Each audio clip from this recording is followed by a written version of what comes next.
আমরা ছোটবেলা থেকে চাঁদকে দেখি রোম্যান্টিক, শান্ত, নিরীহ। কিন্তু 2025 সালে নাসা এক ভয়ঙ্কর সত্য সামনে এনেছে। চাঁদের মাটিতে আছে এমন এক ধাতু, হিলিয়াম-3, যার দাম পৃথিবীর সোনার থেকেও 1000 গুণ বেশি। এই হিলিয়াম-3 কি? এটা এমন এক জ্বালানি যা দিয়ে নিউক্লিয়ার ফিউশন করা যায়।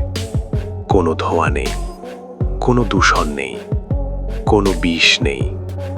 একবার যদি এটা ব্যবহার করা যায়, তাহলে পুরো পৃথিবীর বিদ্যুৎ চাহিদা শত শত বছর মিটে যাবে। পৃথিবীতে এই ধাতু প্রায় নেই, কিন্তু চাঁদের মাটিতে হাজার হাজার টন। এই কারণেই 2025 সালের পর থেকে চাঁদ আর বৈজ্ঞানিক কৌতূহল নয়, চাঁদ এখন রাজনৈতিক লড়াইয়ের কেন্দ্র। চাঁদ এখন ভবিষ্যতের পাওয়ার স্টেশন। তো বন্ধুরা, আপনারা যদি চাঁদের মাটিতে যেতে পারতেন, তাহলে আপনি এই রকম কত টন ধাতু নিয়ে আসতেন? কমেন্ট করে বলুন।